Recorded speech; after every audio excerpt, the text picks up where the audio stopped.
Bismillahirrahmanirrahim. Assalamu alaikum students. My name is Professor Tijamul Hussain. I am lecturer of statistics. Students, आज हम जो chapter complete किया measures of central tendency, measures of location या average of first order, उसके चंद important जो definitions हैं short question के point of view से और अक्सर इनमें से आ जाती है कोई ना कोई डेफिनेशन, उसको डिस्कस करेंगे। नंबर 1 है सबसे पहले कि जो चैप्टर का नेम है कि measures of location. Measures of location का मतलब ये है कि if we locate the general position of the distribution is called measures of location. इसी तरह मेजर्स ऑफ सेंट्रल टेंडेंसी जो इसको दूसरा नाम दिया जाता है, तो इसका मतलब ये है कि मेजर्स ऑफ सेंट्रल टेंडेंसी या मेजर्स ऑफ लोकेशन मीन कि measures of the central position, जिसे हम एवरेज भी कहते हैं। तो क्वेश्चन नंबर 2 जो है कि व्हाट इज स्टैटिस्टिकल एवरेज और what is average? A single value which represents the whole data, कि पूरे के पूरे डाटा को जो एक सिंगल वैल्यू रिप्रेजेंट कर रही होगी उसे हम एवरेज कहेंगे। जैसे फॉर एग्जांपल हमने अरिथमेटिक मीन को पढ़ा था, उसमें हमने अरिथमेटिक मीन जो है वो अगर फर्ज करें वैल्यू है हमारे पास 1 2 3 4 एंड 5, तो अरिथमेटिक मीन आ गया 3। वो जो 3 है वो रिप्रेजेंट कर रहा है पूरे जो डाटा में मौजूद 5 की 5 वैल्यूज हैं 1 2 3 एंड 4, और 1 से लेकर 5 तक की जो सेंट्रल वैल्यू बन रही है वो 3 है। अब जैसे क्वेश्चन नंबर 3 है कि डिफाइन अरिथमेटिक मीन, कि अरिथमेटिक मीन क्या चीज थी। हमने उसमें क्या किया कि वैल्यूज को सम अप किया और जितनी उसकी तादाद थी टोटल पर उसे डिवाइड कर दिया। तो डेफिनेशन बन गई कि the value obtained by dividing the sum of the values by their numbers, it is denoted by x bar, कि एक्स के ऊपर एक बार का निशान लगा देंगे या एम कह लें। Question number 4, what is important type of an average? Number 1 है अरिथमेटिक मीन, नंबर 2 मीडियन। अच्छा, ओल्ड इसे मीडियनल भी कहा जाता है, लेकिन बहरहाल मीडियन। नंबर 3 मोड या model, number 4 geometric mean and number 5 harmonic mean. Number 4 and 5 mean, geometric mean and harmonic mean वो आपके सिलेबस में नहीं है। हमने arithmetic mean, median and mode को ही डिस्कस किया है। लेकिन जब आपसे एवरेज की टाइप्स पूछी जाएंगी या काइंड्स पूछी जाएंगी तो ये 5 भी लिखनी है आपने। Question number 5, right 2 main characteristics of a good average. Number 1 कि it should be mathematically defined. Number 2, it should be easy to calculate, it should be easy to understand, it should not affect the extreme values। तो कोई सी 2 आप ले सकते हैं। Question number 6, what will be mean of 2 2 2 2 2? ये जो values हैं अगर आप देखते हैं तो कांस्टेंट वैल्यू, तो याद रख लें हमेशा कांस्टेंट वैल्यू का जो मीन होता है वो वही नंबर होता है, इवन दो के मीडियन भी, इवन दो के मोड भी। तो लिहाजा the mean of constant value is always constant, so that mean of this data is 2।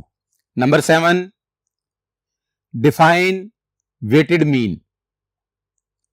अब वेटेड मीन ये बेसिकली वेटेज है कि समटाइम हम जो है जो डाटा दिया गया होता है उसमें तमाम वैल्यूज को इक्वल इंपॉर्टेंस हासिल होती है। मोस्टली ऐसा ही होता है कि तमाम वैल्यूज को इक्वल इंपॉर्टेंस हासिल होती है, लेकिन बाज औकात ये होता है कि वैल्यूज को इक्वल इंपॉर्टेंस हासिल नहीं होती। कि जैसे आपके जो है ना पूरे सेशन के अंदर टेस्ट कंडक्ट किए जाएं, कोई टेस्ट आपका 45 मिनट का है, कोई 30 मिनट का है, कोई 15 मिनट्स का है, कोई आपका 1.5 आवर का है, कोई टेस्ट आपका 3 आवर्स का है। तो ये जो आपका टाइम फ्रेम है ये उसकी वेटेज बन जाएगी। तो लिहाजा हम ये कह सकते हैं कि while calculating arithmetic mean we assumed that the given observation are of equal importance, but we often come across with the quantities which are not of equal importance. Then such arithmetic mean is not possible. We will use arithmetic mean of weighted. Mean to say कि first we attach a numerical quantity, that is weight, to each observation. Then we find average, that is called weighted average या weighted mean. x बार w लिखा जा सकता है, छोटा सा नीचे w लगा दें और फार्मूला आपके सामने है। Question number 8, write 3 merits of arithmetic mean. Strengths भी कह सकते हैं। तो नंबर 1 के इट इज मैथमेटिकली डिफाइंड।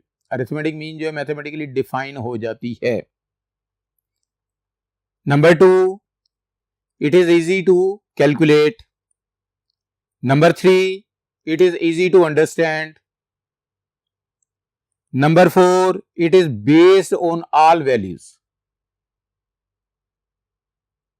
तो कोई सी 3 या 2 जो है पेपर में पूछी जाती हैं, शॉर्ट क्वेश्चन के पॉइंट ऑफ व्यू से जो है आपके पास कोई सी 2 पूछ लेगा, क्योंकि 1 मार्क्स फॉर ईच, तो 2 मार्क्स का जो है वो आपका शॉर्ट क्वेश्चन होता है। उसके बाद है जी क्वेश्चन नंबर 9 कि डिफाइन मीडियन। मीडियन जो है वो डाटा में मोस्ट सेंट्रल वैल्यू को मीडियन कहा जाता है, लेकिन डाटा को अरेंज करके। तो लिहाजा the most central value of the arranged data is called median.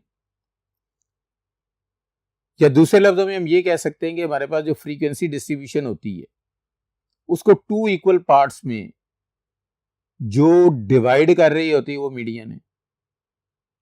अच्छा, ये भी कह सकते हैं कि if we divide the frequency distribution in 2 equal parts, then the divider, वो जो दरमियान में डिवाइडर चलेगा जो 2 इक्वल पार्ट्स में डिवाइड कर रहा होगा, is called median, denoted by x tilde. Read इसे कैसे करना है कि एक्स टिल्डा या एमडी लिख लें या खाली मीडियन भी लिख लें, ये कोई इसमें हार्ड एंड फास्ट रूल नहीं है। उसके बाद है g define mode. The value which present most number of times in data is called mode, या मोस्ट फ्रीक्वेंट वैल्यू या most repeated value of the data. हमारे पास फर्ज करें वैल्यू है 1 2 3 4 5, कोई वैल्यू रिपीट नहीं हो रही, कोई मोड नहीं है। अगर 1 1 2 2 3 3 4 4, तो मोड जो है वो चारों के चारों हैं। अच्छा, जब ये मोड एक से ज्यादा आते हैं तो एवरेज हमने डिस्कस ये किया था कि दैट सिंगल वैल्यू, लेकिन ये एक से ज्यादा आ गए, तो लिहाजा ये हमारे पास जो मोड हैं एक से ज्यादा आ जाते हैं, तो ये अरिथमेटिक मीन की इटसेल्फ, एवरेज की इटसेल्फ क्वालिटी से निकल जाता है। Question number 11, what is the mode of the data? 1 2 3 4 5, वही जो मैंने अभी डिस्कस किया, there is no mode in the data. Question number 12, write the two merits of mode. कोई सी दो कि जैसे इजी टू अंडरस्टैंड है, number 1, number 2 easy to calculate है। ये दो चीजें तो तकरीबन हर एक में ही हैं, तो आप ये ज़हन में रख लें, जब भी अरिथमेटिक मीन की, मीडियन की या मोड की जो दो मेरिट्स या क्वालिटीज या स्ट्रेंथ्स पूछे तो ये दो लिख दिया करें, ये सभी के लिए कॉमन ही हैं।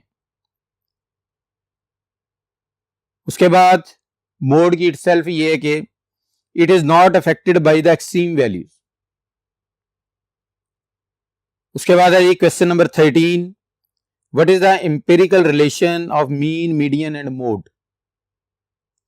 मीन, मीडियन, मोड का एम्पिरिकल रिलेशन कि mode is equal to 3 median minus 2 mean. इसी में अमेंडमेंट भी हो सकती है कि अगर आपके पास एम्पिरिकल रिलेशन उस सूरत हाल में यूज हो जाता है जब आपके पास डाटा में, फ्रीक्वेंसी डिस्ट्रीब्यूशन में, ग्रुप डाटा में maximum frequency more than 1 time repeat हो जाए, तब भी मोड के लिए ये फार्मूला यूज होता है।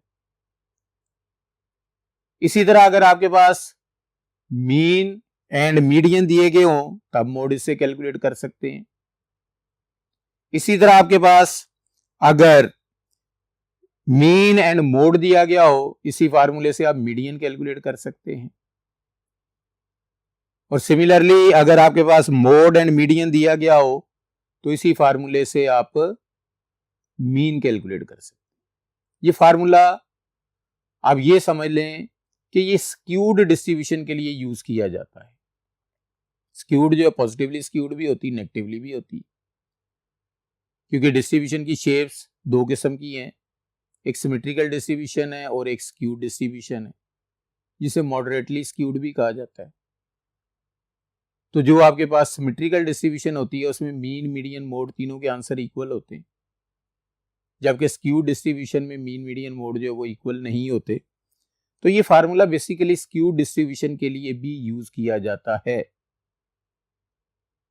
लेकिन स्टूडेंट्स, उम्मीद है ये इंपॉर्टेंट क्वेश्चन आप इन्हें अंडरस्टैंड भी कर लेंगे और इन्हें अच्छी तरह याद भी कर लेंगे, क्योंकि ये पेपर पॉइंट ऑफ व्यू से बहुत ज़्यादा इंपॉर्टेंट हैं। इन डेफिनेशंस को बहुत केयरफुली जो है वो आपने समझना है, याद करना है और लिखना है।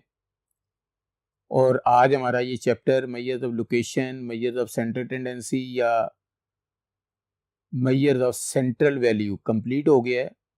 इंशाल्लाह हम नेक्स्ट लेक्चर में इंडेक्स नंबर स्टार्ट करेंगे। तब तक के लिए अल्लाह हाफिज़।